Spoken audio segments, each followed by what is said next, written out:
আল্লাহ পাক রব্বুল আলামিন বলেন সূরাতুল বাকারা আয়াত নাম্বার 281 কত? আল্লাহ পাক রব্বুল আলামিন বলেন ওয়াত্তাকু ইয়াওমান তুরজাউনা ফীহি ইলাল্লাহ সুম্মা তুওয়াফা কুল্লু নাফসিম মা কাসাবাত ওয়া হুম লা ইউজলামুন। একসঙ্গে বলেন সকলে এদিকে তাকান, মাথা নিচু করবেন না। এটা একটা ক্লাস, এটা একটা কি প্রতি শুক্রবার একটা ক্লাস, যে ক্লাসে কোরআনের আয়াত থাকে, হাদিস থাকে, কথা ঠিক না? তাহলে এখান থেকে আমরা শেখার জন্য তো আসছি, না হলে তো আরো 1 ঘন্টা পরে আসতে পারতেন। তাহলে মাথা নিচু করব না এই জন্য যাতে অলসতা না আসে, আর অলসতা যদি আসে তাহলে কি আসবে? ঘুম আসবে, তাই না? আল্লাহ পাক রব্বুল আলামিন সূরাতুল বাকারার 281 নম্বর আয়াতে বলেন তোমরা সেই দিনকে ভয় করো যখন তোমরা সকলে আল্লাহর কাছে ফিরে আসবে। তোমরা সেই দিনকে ভয় করো যেদিন তোমরা সকলে আল্লাহর কাছে ফিরে আসবে। অতঃপর প্রত্যেক ব্যক্তির পরিপূর্ণরূপে দেওয়া হবে যা সে অর্জন করেছে। অর্থাৎ প্রত্যেক ব্যক্তিকে তার প্রাপ্য, তার পাওনা, সে যা পাবে আল্লাহ রব্বুল আলামিন সব কিছু পুঙ্খানুপুঙ্খানুভাবে সব কিছু দিয়ে দিবেন। শুধু তাই নয়, এরপরে আল্লাহ বলেন আর তাদের প্রতি আমি আল্লাহ তাআলা কোনোদিন কখনোই জুলুম করব না। কি করব না? জুলুম করব না। এই আয়াতটা কিন্তু আমাদের অনেক কিছু বোঝার বিষয়। বুঝুন, একটি আয়াত আমাদের জীবনকে পরিবর্তন করে দিতে পারে। 1 নাম্বার বিষয়, আল্লাহ বলেন তোমরা সেই দিনকে ভয় করো।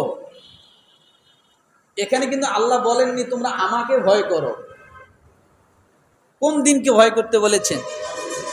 তোমরা সেই দিনকে ভয় করো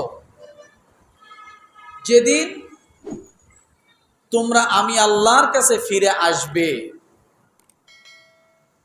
তাহলে ওই দিনটা কত ভয়ানক হবে, ওই দিনটার অবস্থা কেমন হবে, আল্লাহ যে দিনটাকে ভয় করতে বলতেছেন, তাহলে ওই দিনটা আমাদের জন্য কত কঠিন হবে বুঝুন। অনেক আগে, সম্ভবত 2001 সালের দিকে এইরকম সময়ে মানুষ অনেকেই বলেছিল যে অমুক তারিখে কিয়ামত হবে। ছিল না একটা কথা? এত তারিখে কিয়ামত হবে। মানুষ ওই দিনটার অপেক্ষায়, ওই দিনটার বিষয় কত আলোচনা, কত কথা, কত কিছু বলেছিল, তাই না? কেন? ওই দিন কিয়ামত হবে। আসলে কিয়ামত কোন দিন হবে এটা দুনিয়ার কোনো মানুষের জানার বিষয় না, এটা আল্লাহ পাক ভালো জানেন। এই বিষয়ে তো আমি আলোচনা করেছিলাম। জিবরিল আমিন এসে রসুলের মজমার সামনে বসে ছিল। জিবরিল আমিন প্রশ্ন করেছিল যে হে রসুল, কিয়ামত কবে হবে? তখন আল্লাহর নবী এই কথাটার জবাব দিতে পারেননি। তিনি বলেছেন যিনি প্রশ্ন করেছেন সেই ভালো জানে কিয়ামত কবে হবে, তার থেকে আমি বেশি কিছু জানি না। অর্থাৎ জিবরিল আমিনের কথা বলেছিলেন। তাহলে সেই কিয়ামতের দিনটা কত ভয়াবহ হবে আল্লাহ সেই দিনের কথা বলছেন তোমরা ওই দিনকে ভয় করো যেদিন তোমরা সকলেই আল্লাহর কাছে ফিরে যেতে হবে। আজকে আমরা যত অন্যায় করি, যত অপরাধ করি, যত কিছু করতেছি, মূল একটি কারণ আমরা এই দিনটাকে ভুলে গেছি। কি বলেন তো? এই দিনটাকে আমরা কি মাথার থেকে সরিয়ে ফেলছি। শুধু তাই নয়, মানুষ মারা যাবে এ কথাটাও মানুষ ভুলে যায়। এ কথাটাও মানুষ ভুলে যায়, যার কারণে যত অনাচার বেবিচার যত খারাপ যত জুলুম এগুলা চলতে থাকে। কথা ঠিক না? এই জন্য আল্লাহ তাআলা বললেন তোমরা ওই দিনটাকে ভয় করো যেদিন তোমরা সকলেই আমার কাছে ফিরে আসবে। তাহলে বোঝা গেল আমরা আল্লাহর কাছে একদিন ফিরে যাব। মনে রাখেন, তাহলে দুইটা কথা, একটা হলো ভয়, আরেকটা কি? আল্লাহর কাছে ফিরে যাওয়া। এরপরে রব্বুল আলামিন বলেন,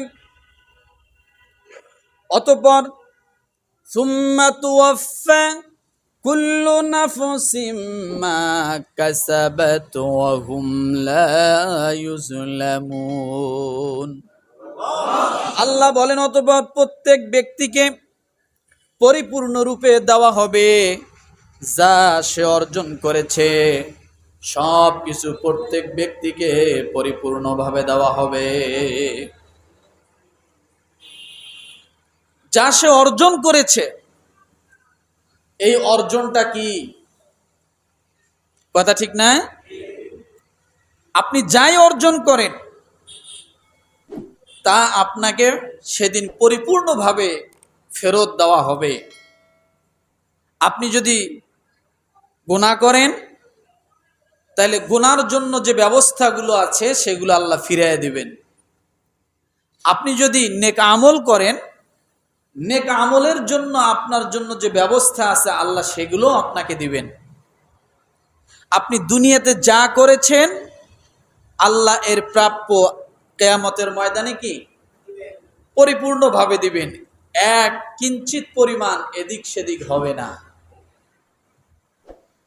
আমার ভাইরা, রব্বুল আলামিন বলেন তাদের প্রতি কোনো জুলুম করা হবে না।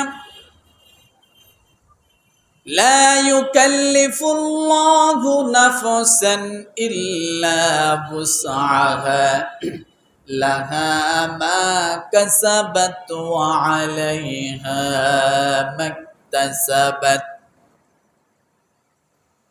রব্বুল আলামিন বলেন কারো প্রতি সেদিন কোনো বাড়াবাড়ি করা হবে না।